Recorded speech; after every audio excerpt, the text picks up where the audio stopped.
Hello dear students, I am Dr. Irfan Raza and today you are here for cell biology lecture, series of lecture part 2, and today in this lecture we'll see the detailed structure of the nucleus, functions of the nucleus, and we'll also see first of all the cell organelle separation, how the different cell organelles can be separated. You will also find the discovery of the nucleus in this lecture, the structure and the functions of the nucleus in this short clip, and at the end you will find some important MCQs. So let's move right from the cell organelle separation. How different cell organelles can be separated? There is a technique which is known as centrifugation. Centrifugation is a technique in which tubes are inserted in a centrifuge machine which rotates the tubes at a different speed, revolution per minute, and through which the cell organelles, subcellular organelles can be separated. There are different type of centrifugation machines. Number are methods. One of the important technique is density gradient centrifugation, which is a technique used to separate subcellular components or organelles according to their density. So based on the density of the subcellular organelles, they can be separated through a density gradient centrifugation. In the density gradient centrifugation, cell organelles are settled in the test tube here. For example, nucleus can be separated here, then endoplasmic reticulum, then Golgi bodies, then mitochondria, and then according to their density in the medium of the test tube. Or there is a separate technique in which the different cell organelles can be separated based on revolution per minute, that is RPMs, revolution per minute, are settled down in the palate of the tube, which can be separated with the help of a micropipette. So if you adjust the machine, the speed of the machine to 4000 rpm, the nucleus will be separated out or settled down in the palate here first at this 4000 rpm. Nucleus will be separated out in the palate, which can be separated or collected with the help of a micropipette. Then if you further increase the speed at 6000 rpm, mitochondria will be separated here and present in the bottom, that is palate. And then if you further increase the speed to 8000 rpm, endoplasmic reticulum will be settled down in the palate and can be separated with the help of micropipette. So the ribosomes can be separated similarly at 10,000 rpm, and which can be separated with the help of a micropipette. So if we go in the history, you will find the one of the oldest diagram which you can see here, the cell and the denser region present here in the cell, in the center of the cell, which is used to say as a people used to say is as a nucleus. One of the oldest diagram of the animal nucleus. In the Latin word nucleus means kernel or seed, and it was first reported by Antonio van Leeuwenhoek in 1723. And then he used to say this part as the lumen, that is the nucleus, in the RBCs or red blood cells of the salmon. But we know that RBCs are anucleated. There must not be any cells in the mature RBC nucleus in the mature RBCs. How he could see the nucleus in the center of the salmon red blood cells? The answer is, except unlike mammalian RBCs, other vertebrates still contain nuclei in their center. That's why RBCs of the salmon, which is other than mammalian vertebrate, he could see the nucleus in the center. So if we go in detail the structure of the introduction of the nucleus, you will find that there is a cell here in this beautiful diagram. Here is a cell, and in the center of the cell the nucleus is present, which is controlling all the cellular activities.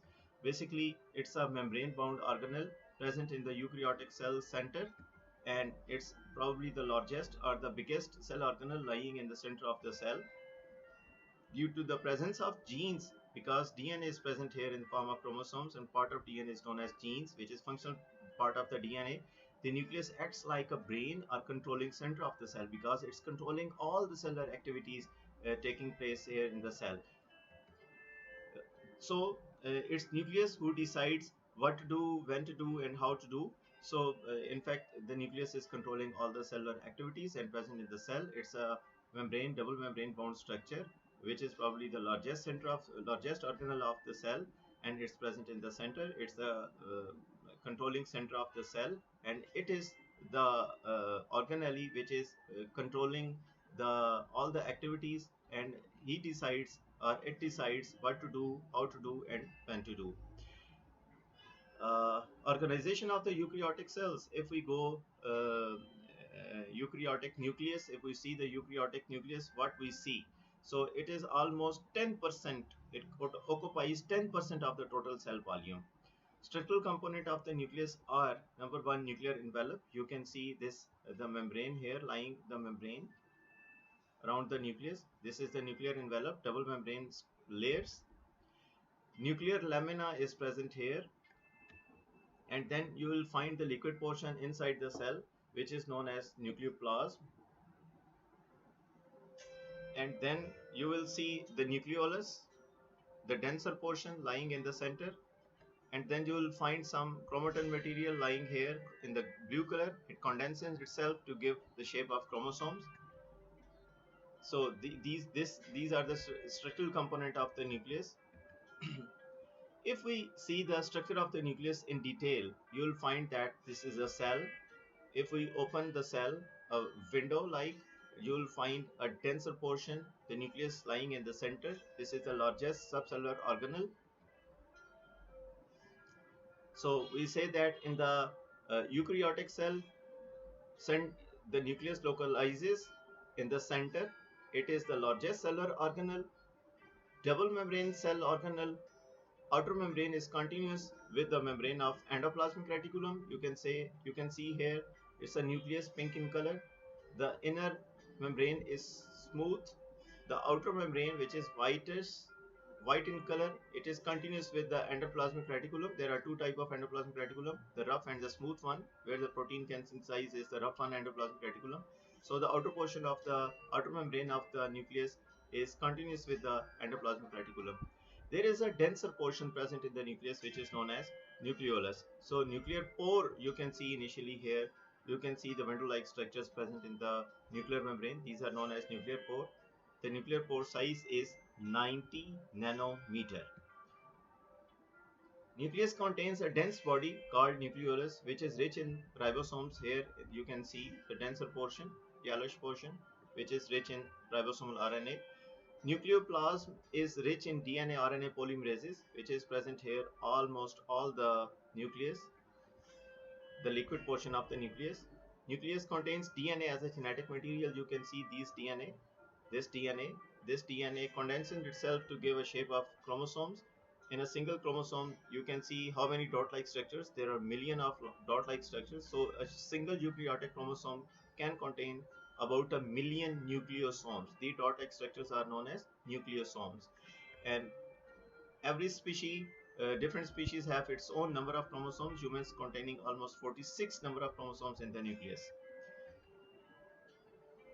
If we go for the functions of the nucleus, you will see that it stores genetic information. The genetic informations are transferred from parents to their offsprings. So the genetic informations are stored in the form of DNA, and DNA localizes in the nucleus. That's why the important function of the nucleus is that it can store genetic information. Then you will find that DNA copying or replication, process of replication is taking place in the nucleus. That is, copying of DNA is taking place in the nucleus. And then if the DNA has to transcribe itself, that is, genetic informations flow from DNA to RNA, process is known as transcription. It's also taking place in the center of the nucleus. In the nucleus, ribosomes are present. Localizes nucleolus. There is a more dense region present in the center of the nucleus, which is known as nucleolus, which is containing the production of containing the ribosomes, where the ribosomes are produced. So selective molecules, for example, selective molecules containing proteins and other DNTPs or RNPs, different type of sugars, can move from outside to inside and from inside to outside through these window-like structures, which are known as nuclear pores. If we see the diseases related to nuclear pore, there are a number of diseases which are because the DNA is present in the inside the nucleus, and there can be many mutations, and there can be many clinical manifestations, many diseases. In this lecture, we have covered only one disease, which is known as HGPS syndrome or Hutchinson's Gilford-Progeria syndrome. You can see clinical manifestations clearly. Basically, Hutchinson's disease or HGPS syndrome is caused because of the accumulation of a protein which is known as lamina A protein or lamina protein. The type is lamina A. That's why I'm saying lamina A protein.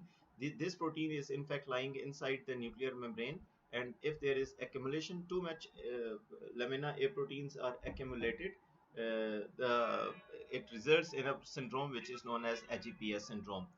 Uh, the incidence rate is very low. It's a very rare disease. About one birth out of 5 million births can result in HGPS syndrome. If we go for the clinical manifestation, you will see that there is a total loss of hairs, no eyebrows, that is baldness, no eyebrows, eyelashes. There can be some swollen veins in the scalp region, and there can be a different shape, that is broken shaped nose. You'll find premature cardiovascular or heart diseases, narrow chest you can see here, and some spots which is known as aged spots, brown in color, can be observed in different body parts.